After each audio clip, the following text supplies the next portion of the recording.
My name is Harrison Smith, and I will be playing Tate in Ragtime.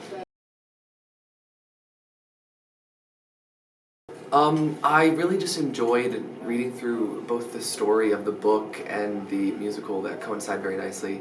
I enjoyed the arc of the character, and I thought it would be really challenging yet fun at the same time to try to take myself on the journey that Tate goes through, and the struggles and then the success in the end.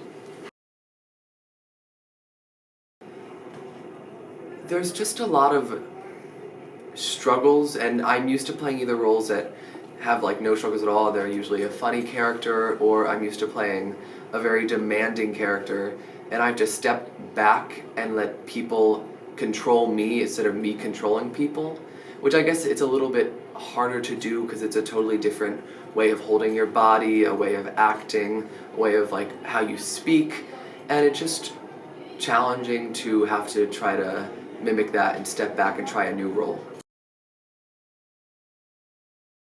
I just tried to work more on the pesante, which is kind of like the peasant-like kind of aspect by how you hold your body. So I slouch a lot when I'm rehearsing.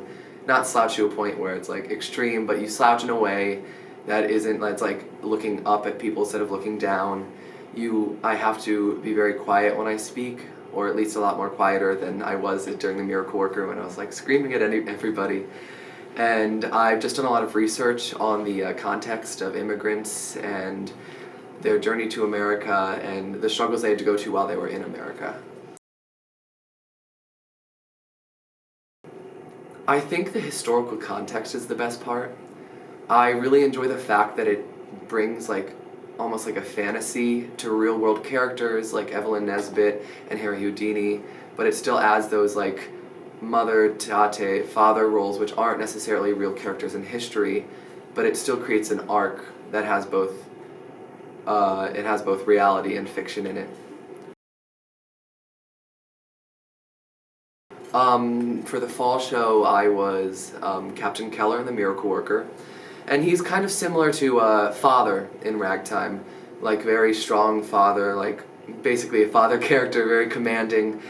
And previously before that, in last year's spring musical, I was the Lumiere, which is kind of more of like the comedic relief of the story in a way. So this is kind of a very new role compared to the ones I've played before. Yes, of course.